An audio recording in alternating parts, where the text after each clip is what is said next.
for us is good for them. They even, a lot of the Shiites look at the number 666 as a holy number. And if you actually look in the Greek, in the Greek language, how the three letters used to represent that 666, if you were to, for example, take the name of God, just write God, and take the D in God and turn it sideways and just drop it down a little bit, that'd be like doing the same thing with these three letters. If you turn one of the letters sideways and dropped it down a little bit, it looks like the Farsi sign for blessed be the name of Allah. And so they see that number 666 as a holy number, and they say, no, this is a good thing for mankind to be marked with, is this sign of what we call the sign of the beast. They're saying, no, we have to willingly accept that.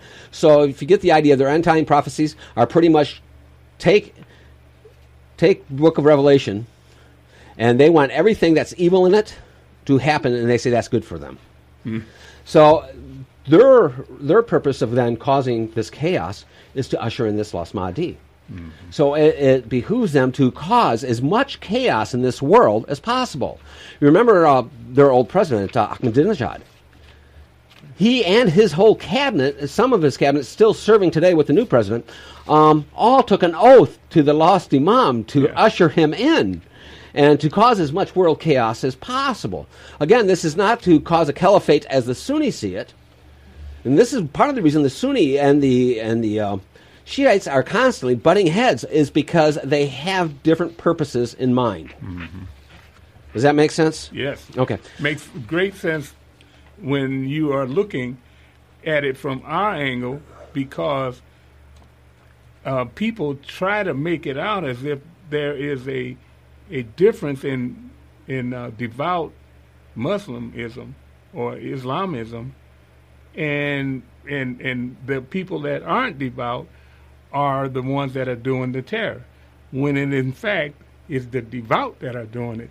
And you can see what it is that they're trying to do by looking at the reasons that they want to do the mayhem. So cause, now this is where it starts getting really important. So now that we know the reason why each side would attack us, we can also make sense now why the reason, how they attack us is why they attack us. Yes, Iran will use, I believe, if they get that atomic bomb, they will use it. Yes. Why? Because spiritually they feel they have nothing to lose. Even if we launch back at them, they say that's part of bringing in the lost imam. That's right. So they will feel blessed even if they're bombed back. That is where the danger, where they lie. But that's not who our biggest enemy is today. Who hit the towers? It was Sunni, not Shiite. Who is ISIS primarily made up of? Sunni. Boko Haram, Sunni. Matter of fact, you can find these terrorist cells all throughout the world. Yes. And they're all Sunni. Yeah. And why are they spreading out? They're actually, if you look at the spread out of their thing, it's almost like a spider web. And their goal is to push for this one world caliphate, this one world government, this Muslim theocracy today. And they believe that you can force someone into Muslim or tax them. Or if they don't convert or pay the tax, you behead them. Where do I get that from? That comes from the Koran, not the other writings, not their other secular writings.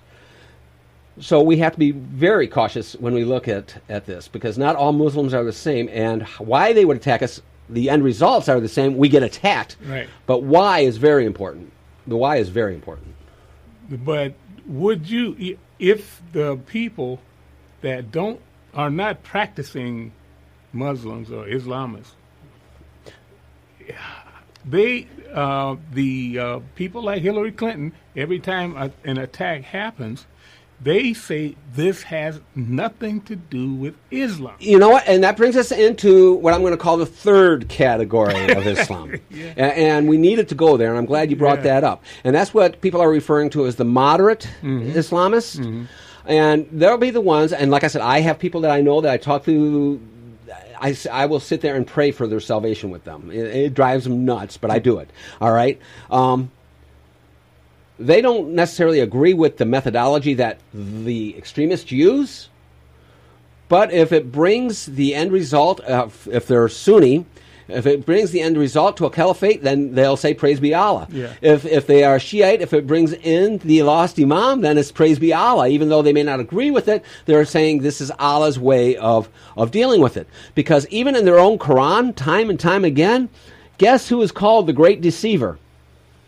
Now, in Christianity, we have someone we call the great deceiver. Yes, and Lucifer. he's not good. He's Lucifer, right? He's the great Right, deceiver. right. They say no one can deceive better than Allah. Ah! So to Well, him, he's a great deceiver. This is why the Muslims are allowed to lie. Yeah. Even the moderate Muslims. Yeah.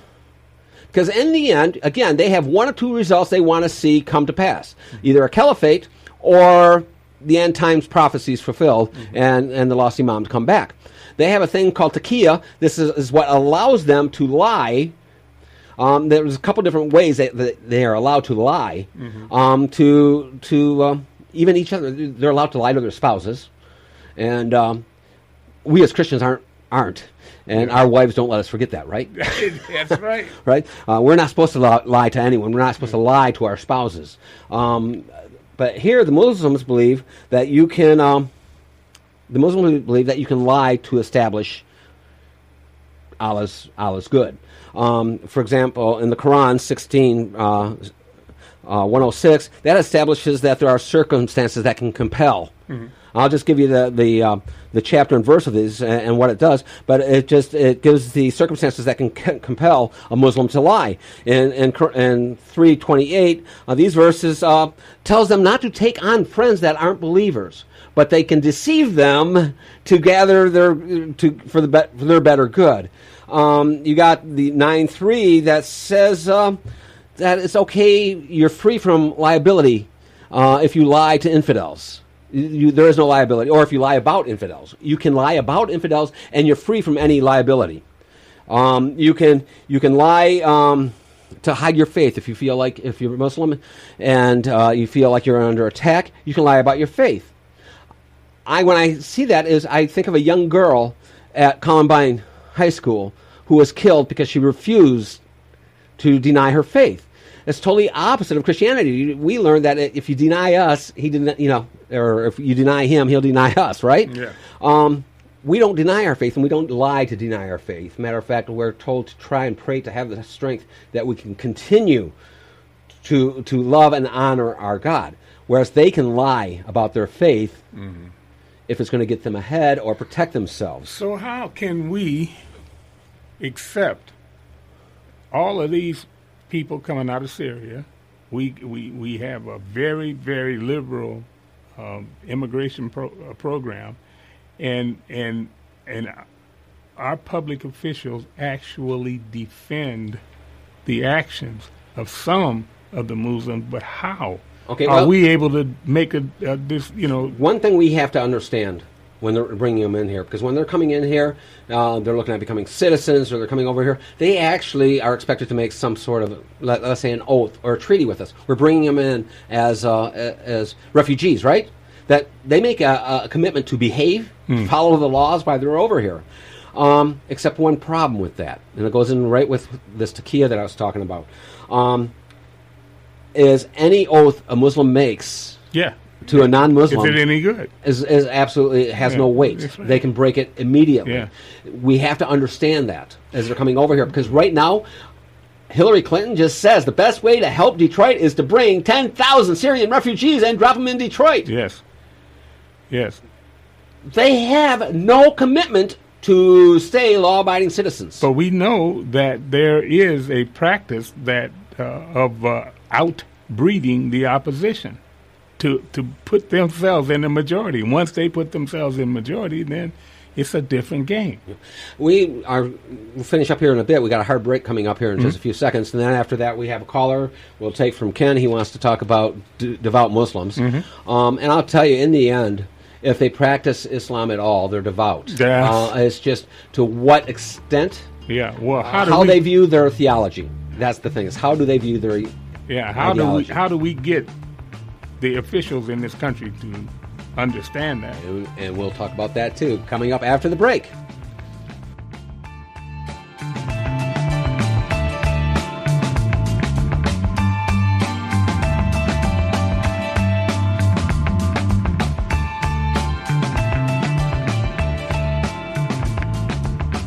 People are always on the move, driving to work, hauling the kids to practice. How do they keep up to date? They listen to Wham Talk 1600 just like you. If you're a business owner, your message can reach these people wherever their travels take them. People tune to Wham Radio for intelligent conversation with hosts like Joe Pags, Glenn Beck, Tyrone X, and Dana Lesh. And they'll stay tuned for your message as well. Call 734-971-1600 today and advertise your business on Wham Talk 1600 and whamradio.com.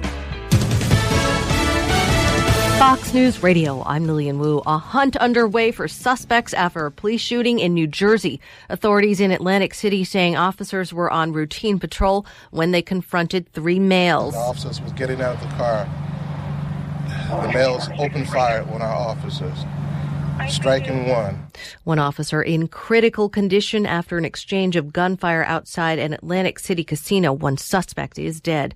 A shooting in the lobby of a California county jail. All units in service respond. Code 3, officer down in the main jail. From Broadcastify, the shooting at the Fresno County Jail, which left 2 sheriff's office employees hospitalized, a suspect in custody. And Tropical Storm Hermine blamed for 2 deaths now, churning north toward New Jersey, where Governor Chris Christie has declared a state of emergency for several counties. Fox News, we report. You decide.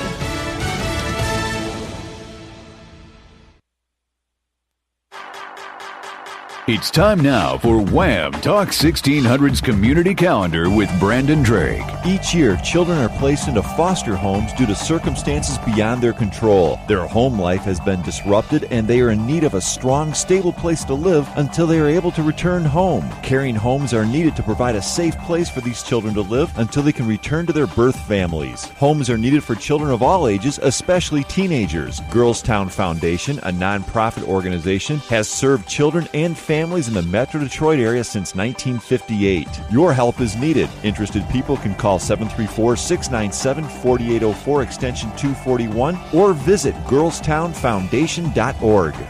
The Detroit Institute of Arts is one of the premier art museums in the United States. It's home to more than 60,000 works that comprise a multicultural survey of human creativity from ancient times through the 21st century. From the first Van Gogh painting to enter a museum to Diego Rivera's world-renowned Detroit industry murals, the DIA's collection is known for its quality, range, and depth. For more information, call 313-833-7900 or visit www.dia.org. Check out the wide variety of educational fun events put on by the Ann Arbor District Library for kids preschool through 12th grade. All library facilities can be reached by phone through the main switchboard at 734-327-4200, or you can visit www.aadl.org. Check it out. You've been listening to the Wham Community Calendar. To have your event publicized, email community@whamradio.com or write to Brandon Drake, COWAAM, 4230 Packard Road, Ann Arbor, 48108. Wham Talk 1600. In touch with your community.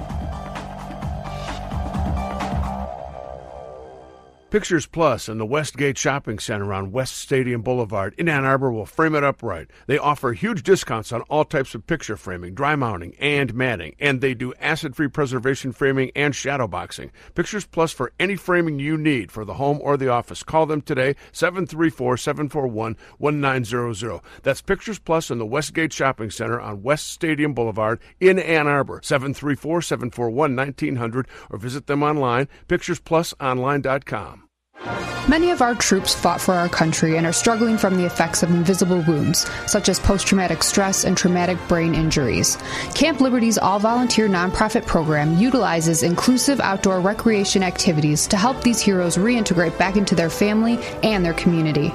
Camp Liberty provides a setting for veterans and their families to heal together in the great Michigan outdoors. You can help Camp Liberty help our Michigan heroes by visiting their website at camp-liberty.org. You're listening to The Drift on Wham Talk 1600. Join in the conversation at 734-822-1600. Now, back to your host, Gary Wellings.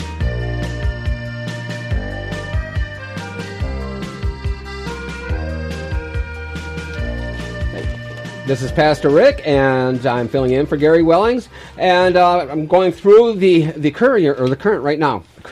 The Current. Please forgive me, Gary. The Current, Courant.